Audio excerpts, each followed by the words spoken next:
All right, I'm live. So I'm recording this at 2:45 on Sunday. So tomorrow, guys, you'll be in your fellowships. So we're recording this obviously today so that you have it whenever it's convenient for you. Um, I have the privilege of telling you guys the story tonight, um, the last one before Christmas. So I will take that privilege and enjoy it thoroughly. I hope you guys are having a fantastic fellowship tonight, and I look forward to hearing all about um, your stories, and then when we come back from Christmas. So with that, I'll go ahead and get started. Bring up my notes here. So I want you to imagine a man who was not a pastor. He was not a missionary, and he didn't lead a Bible study. He didn't even live with what we would call a particularly moral life. He was a businessman, driven by profit, comfort, and his connections. His name was Oscar Schindler. Yeah, from the same name of the movie, Schindler's List. Same guy. So during World War II, Schindler found himself right in the middle of the Nazi machine. He had friends in high places, he had influence with officers, and he had opportunities that most people would never dream of having. And honestly, he used those advantages early on simply because they benefited him. But something happened. As the war grew darker and the evil of the Holocaust became undeniable, Schindler realized that his unusual position, his contacts, his factory, and his reputation gave him access that no one else had. So, slowly, quietly, and at great personal risk to himself, he started using all of that influence for purpose: saving Jewish lives. He bribed officers, he forged paperwork, he shielded workers in his factory, and by the end of the war, this unlikely man had rescued more than 1,000 people from certain death. Side note, there's a great video on YouTube 40 years later, sometime in the 1980s. All of those survivors that were still around got together on a TV show and they surprised him. And it's quite an emotional thing. Google it and look it up. It's pretty great. So anyway, when people look back on his story, the details always raise the same question. How in the world did a man like that end up in exactly the right place with exactly the right connections at exactly the right time? From a human standpoint, it doesn't make any sense, but we know better. Long before the danger arrived, God had already positioned someone where he needed them to be. And that's exactly what we see here when we open Esther 1 and 2. Before Esther ever arrives in the palace, before Haman ever enters the story, before the crisis ever develops, God is already placing the right person in the right position for his purposes. So this week, we have three divisions. Division one is chapter 1, verses 1 through 9. King Xerxes displays his kingdom. Then verses 10 through 22 is Queen Vashti is deposed. And finally, the third is chapter 2, verses 1 through 23. Esther's Queen and Mordecai uncovers a conspiracy. So let's look at how the story begins. So verses 1 through 8. When you open Esther 1, the first thing that you run into is this massive celebration, or even multiple celebrations. And as Jordan so eloquently put it on Saturday morning, a rager. Scholars go back and forth on whether this was one long connected feast or two separate ones, but either way, the point is the same. These were big, flashy, over the top events, and the guest lists and the timeline shifted depending on who Xerxes was trying to impress. Now, it helps to remember what was happening in Persia at this point.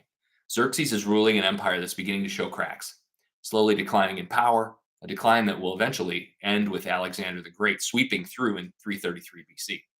And the picture Esther gives us of life in the palace, the excessive partying, bad decisions, emotional instability, it actually all lines up perfectly with the stories that we get from secular historians like Herodotus and Josephus.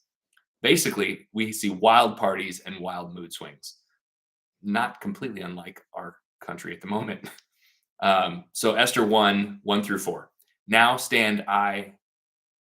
No, I'm sorry. I read that completely wrong. Now, I'm about to read you something. Sorry about that. I'm about to read you something, and I will destroy the pronunciations of these Middle Eastern names. So just hang with me.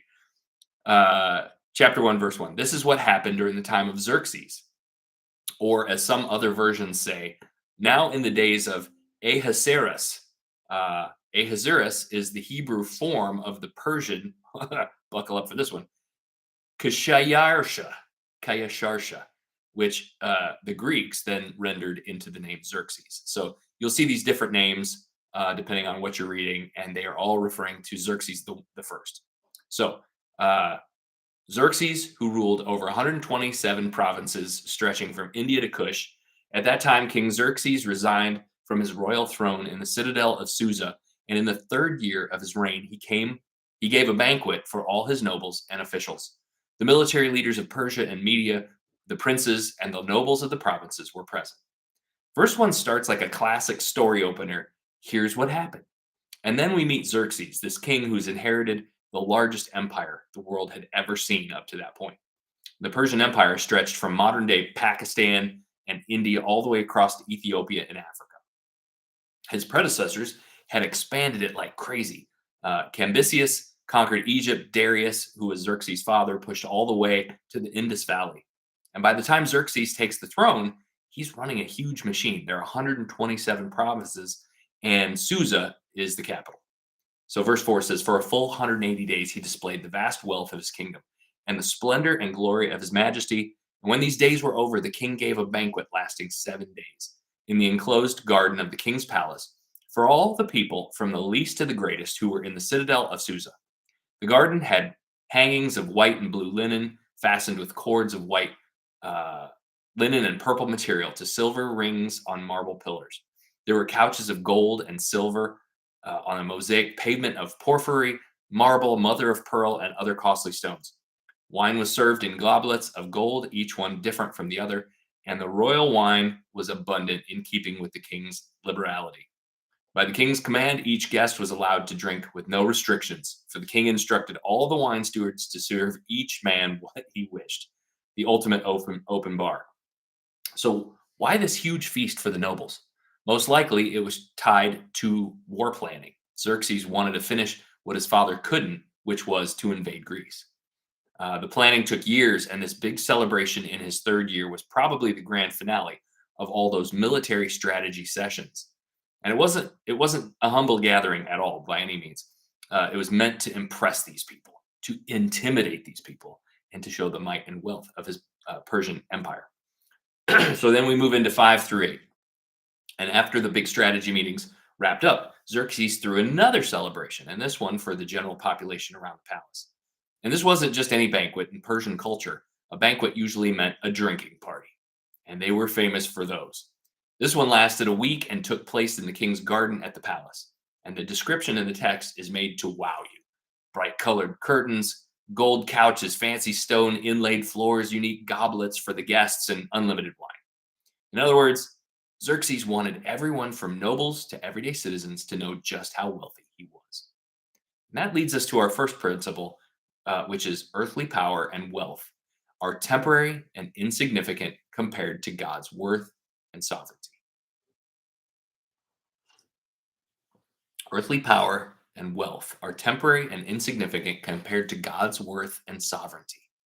So imagine you're in your backyard at nighttime and you have a flashlight and you've got it inches from your eyes, and the light is just overwhelmingly bright, even dazzling.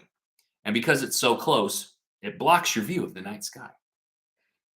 Just beyond the flashlight, there are billions of stars. It's vast and it's breathtaking. But you can't see any of that because you're staring at the one very bright but small light that you can control. And earthly wealth and status are a lot like that spotlight. They shine brightly for a moment, and we often hold them so close that they fill our entire field of view. But God's kingdom, his glory, his purposes, his eternal treasure, they are like the heavens. They're immense, lasting, infinite, and way more beautiful. We just miss it when we're fixated on the small light of our own achievements. The moment we lower the flashlight, even just a little, our eyes begin to adjust and we start to see what was always there. And God's greatness is dwarfing every other earthly glory.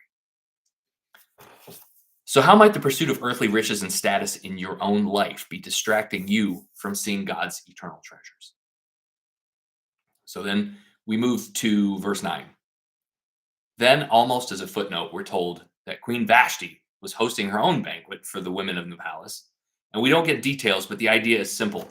Even the queen has her own circle, her own feast, and her own world within that palace. King Xerxes displays his vast wealth and power through extravagant banquets.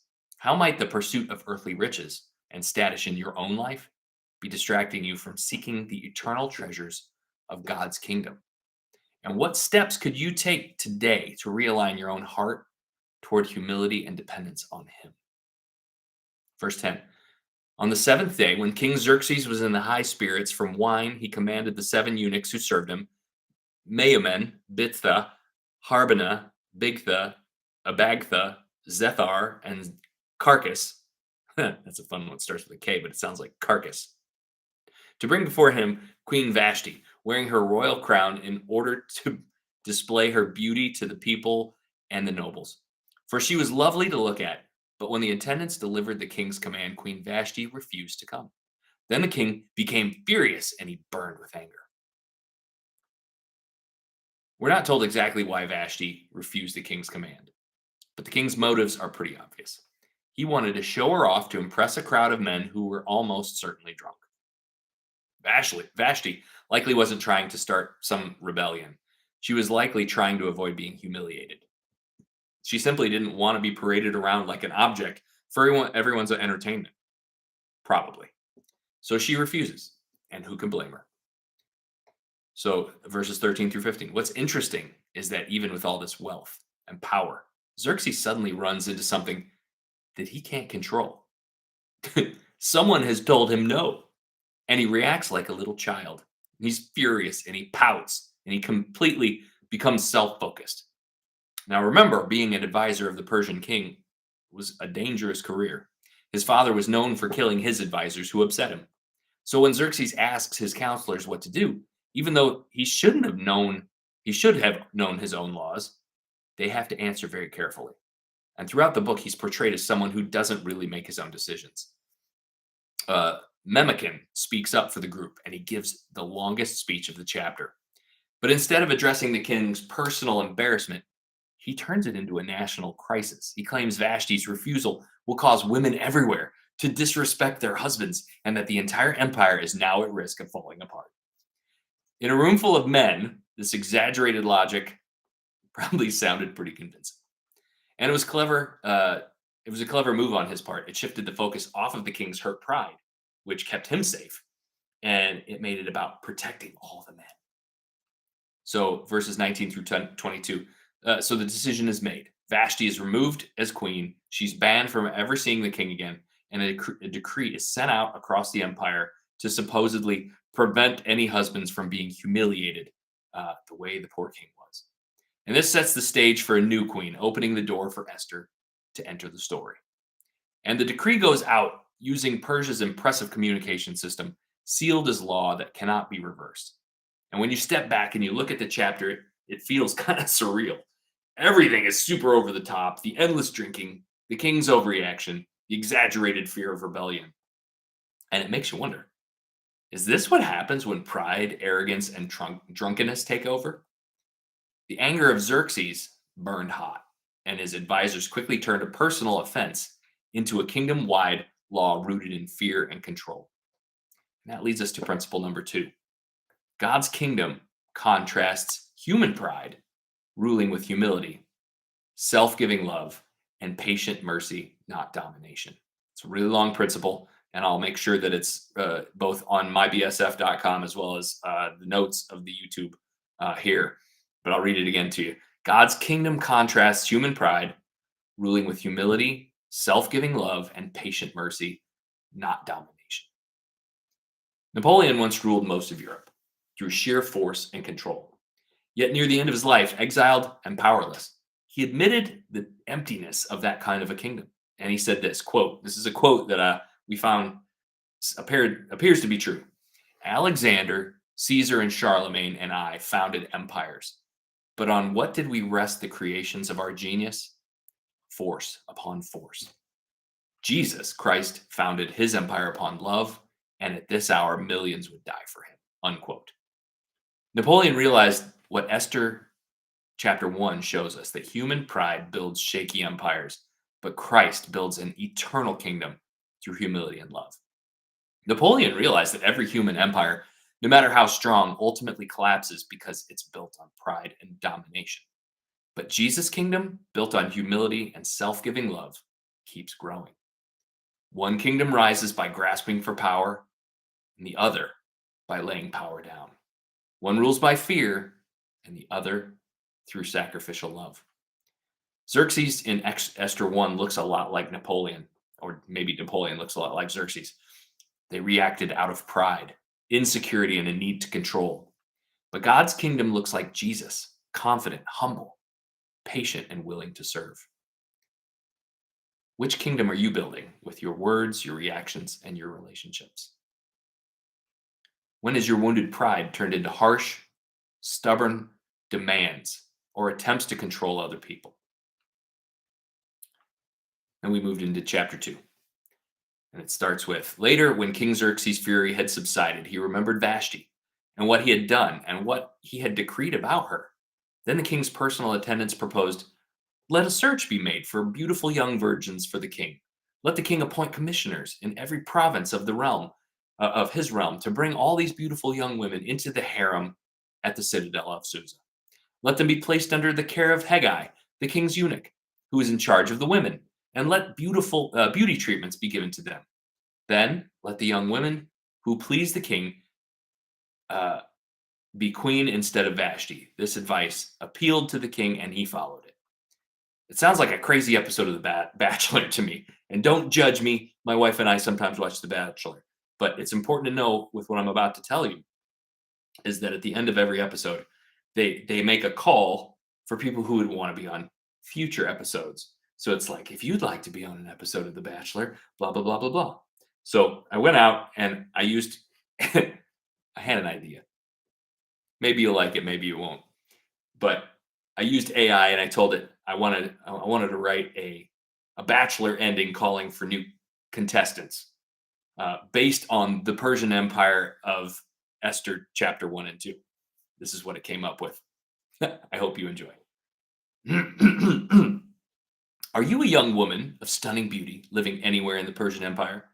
Do you enjoy long walks to the palace, extended spa treatments, and absolutely no say in your future whatsoever? Then congratulations. You may already be a contestant on The Bachelor, Susa Palace Edition. Here in season 1, King Xerxes is on the search for the fairest in the land, the most charming in the empire, and preferably someone who didn't pack for a long trip because you're not going home. No application is necessary. Our royal officials are already roaming the streets, villages, and households of 125 provinces to invite you. And by invite, we mean you don't get to say no. If selected, you'll receive a full year of beauty treatments that you didn't schedule, a personal eunuch assigned to oversee your every move, and one memorable evening with the king. And a lifetime in the palace, whether or not you get a rose. Think you have what it takes to win Xerxes' heart? It doesn't matter. You're in the lineup either way. The Bachelor, Persian Empire Edition, where the king chooses and nobody else gets a vote. All right, maybe you liked it, maybe you didn't. But seriously, getting back to the real story. We'll start Esther chapter 2. If chapter 1 takes place in Xerxes' 3rd year, and Esther becomes queen in the 7th year, then all the searching, preparing, and eliminating potential candidates happened during his campaign against Greece. And that wrapped up after he came home in defeat. So that'll give you like a sense of his mindset. So this is a low point for Xerxes as we come into chapter 2. And after losing to the Greeks, he pulled back from world conquest and he focused closer to home. So, excuse me. Verse 1. After some time passed, Xerxes began to think about Vashti, right? And it sounded like he regretted what happened to her. But he never really takes responsibility for it. And the text uses passive language, what had been done, quote unquote, almost as if he thinks the whole thing just happened to him. And then verses 2 through 4a, his attendants step in with a plan. Look for a new queen. And here the grammar tells us something important. All the verbs are passive. These young women weren't volunteering, they were taken. And there's a few key details that stand out. First, the women had to be young, beautiful, and virgin. Number 2, the search was empire-wide and officially organized. 3, they were brought into the fortress, placed under Haggai's care, and kept in isolation. And their purpose was simple. They existed for the king's pleasure. And honestly, the future facing these women was kind of heartbreaking. If they weren't chosen as queen, they became permanent concubines, living in seclusion, but unable to return home. And this wasn't a glamorous beauty pageant. It was forced and it was permanent. And then chapter 2, verse 4b, Xerxes again looks weak. Yeah, he's powerful, but he's easily swayed. He's influenceable. And other sometimes my mouth doesn't work. Other people make suggestions, and he just goes along with them. He's passive and impulsive and very self-centered.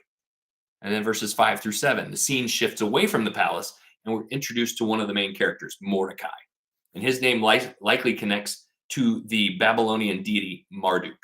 And many Jews took foreign names of deities within Babylon during their exile.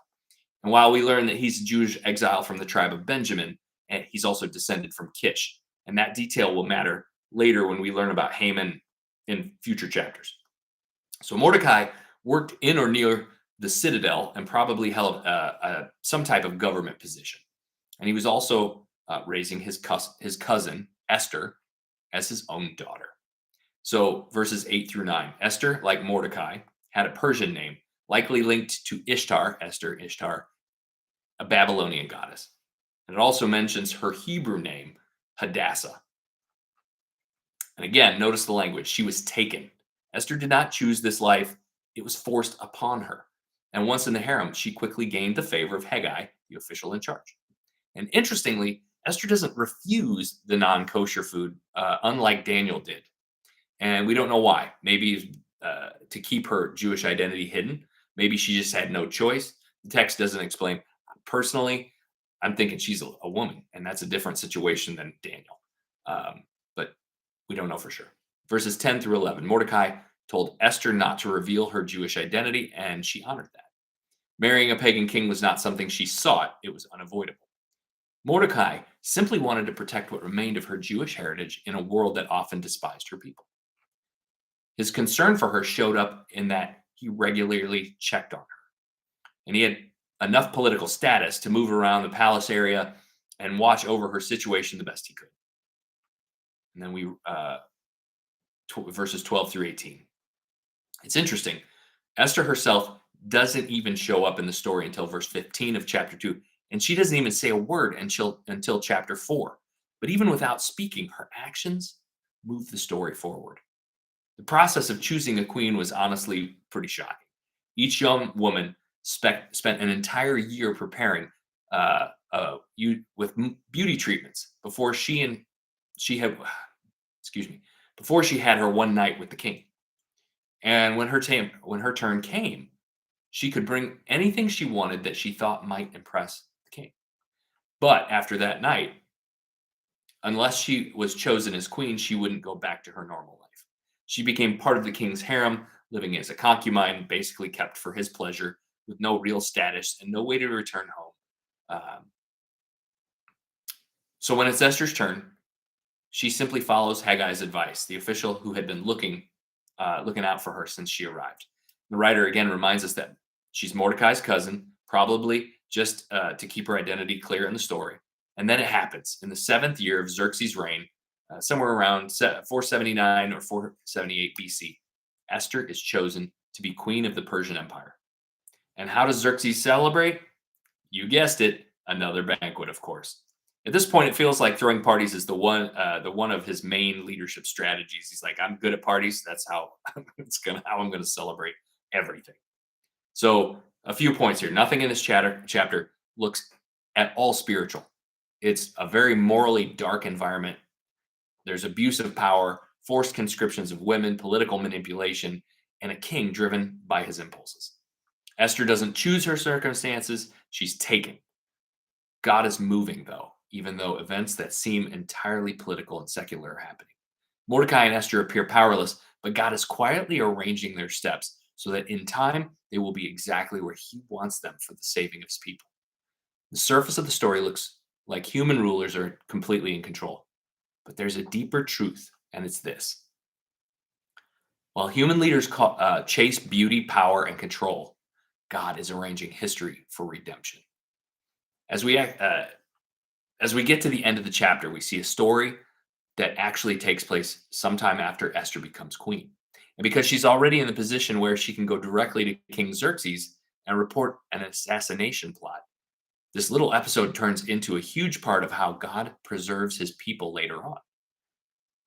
Mordecai shows up again in a place of influence. He's sitting at the palace at the king's gate, and that seems like a small detail, but it tells us that he holds a level of political status, some clout. He's got some freedom to move about the kingdom. And while he's there, Mordecai happens to overhear a plot to kill the king. And it's worth noting this king actually was assassinated years later in 465 BC. He was apparently universally loved. Not really. So Mordecai immediately gets word to Esther, and she reports it to the king. That means Esther had real access to Xerxes, and she could get information to him quickly, which was kind of unusual, I think, for her. So that was a unique thing because she was well loved everywhere she went, it seemed. Verse 23, the investigation proves Mordecai is right. The conspirators are dealt with, and the whole incident's written down in the royal record, and then basically forgotten, at least for the moment. But as we'll see later, God doesn't forget. In the early years of World War II, as German forces swept across Europe, the Allies faced a terrifying problem. The German military used a seemingly unbreakable encryption device called the Enigma machine. Every order, troop movements, U-boat locations, air raid plans were all encoded through a system of rotating electric rotors that created over 150 million possible combinations. German commanders believed Enigma was flawless. Allied leaders believed it was hopeless. But miles away from the front lines, in a quiet Victorian mansion outside London called Bletchley Park, a strange and unlikely group was gathering. They weren't soldiers. They weren't high-ranking officials. Most were mathematicians, linguists, crossword puzzle champions, and chess players. And then a few young women who were recruited from universities because they showed promise. None looked like war heroes. Some weren't even sure why they were hired. And one of them was a man named Alan Turing, a shy, eccentric mathematician from Cambridge who biked to work with a gas mask slung over the handlebars of his bike because he was allergic to pollen. Socially awkward, often misunderstood, and nothing like military stereotypes of any type. Turing seemed an unlikely figure to shape parts of World War II. But behind the scenes, the pieces were being positioned. At Bletchley Park, the work was grueling. Codebreakers sat in rooms surrounded by endless streams of intercepted German messages, pages of nonsense letters. Every day at midnight, the Germans changed the machine's settings, instantly starting the puzzle all over again. If the codebreakers didn't crack the code, the day's settings would. If the codebreakers didn't crack the day's settings by morning, there we go. All intercepted messages became useless. The pressure was relentless. Lives hung in the balance. Turing proposed building a machine, an electromechanical computer called the Bomba, that could search through Enigma combinations far faster than human minds ever could. Many thought the idea was unrealistic, but quietly and steadily, Turing and the team built it piece by piece. They tested it, adjusted it, argued over it, they improved it, and then one day, the machine worked. Suddenly, German secrets began pouring into the Allied hands: submarine routes, supply lines, invasion plans. The Allies began rerouting ships away from U-boats, winning battles that they would have otherwise lost, and anticipating enemy movements with astonishing precision. Historians estimate that breaking Enigma shortened the war by between 2 and 4 years and saved millions of lives. But here's the remarkable part. Hardly anyone knew about this. The work was so secret, the team members weren't even allowed to tell their families what they did.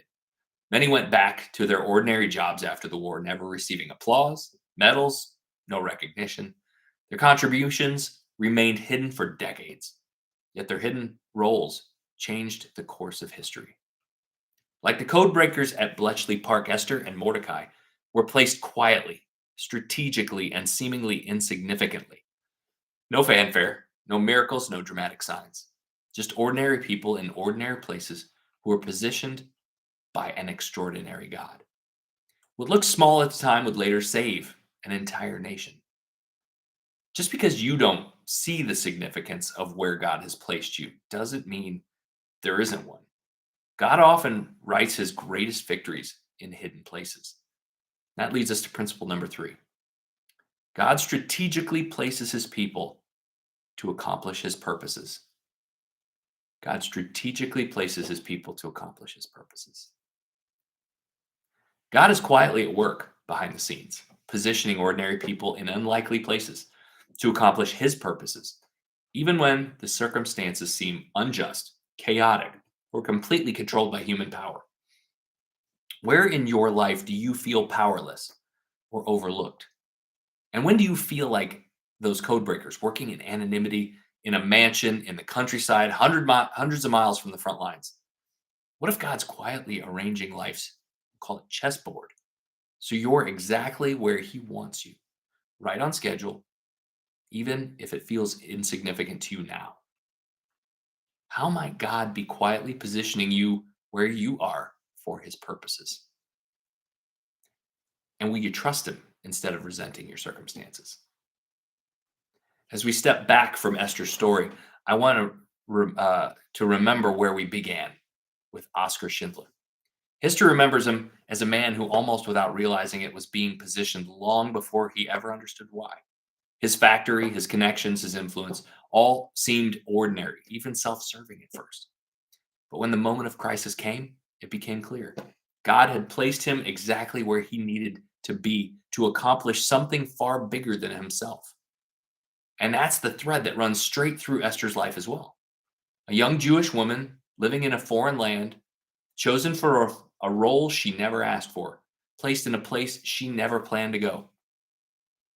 None of it looked spiritual, none of it looked strategic, but God was already at work, arranging pieces on a board long before anyone saw the danger. And if that was true for Esther, and if we can see it so clearly in someone like Schindler, then we should pause and consider something important. What if God is doing the same thing in your life right now? What if the place you work and the people you know, the opportunities that you have in front of you, even the challenges that you didn't choose, are not random at all? What if you've been positioned on purpose? You may not have a palace. In fact, I'm pretty sure you definitely don't have a palace. You don't have a factory, but you do have a God who's just as intentional today as he was in Esther's day. A God who places his people, prepares his people, and positions his people long before they see the full picture. So as we leave Esther 1 and 2 behind today, carry this with you. God is already at work upstream of your life. And when the moment comes, when the need arises, you may discover that he has placed you exactly where he wants you to be for such a time as this. Let's pray. Thank you, Father, for this message, for these really great points that all lead back to the fact that you are always at work in everything that we do and everything that we experience. We ask, Lord, that you would help us to be patient, to know that just because we don't understand what you've got going on in the background doesn't mean that it's not happening, and that what we're doing is not very significant.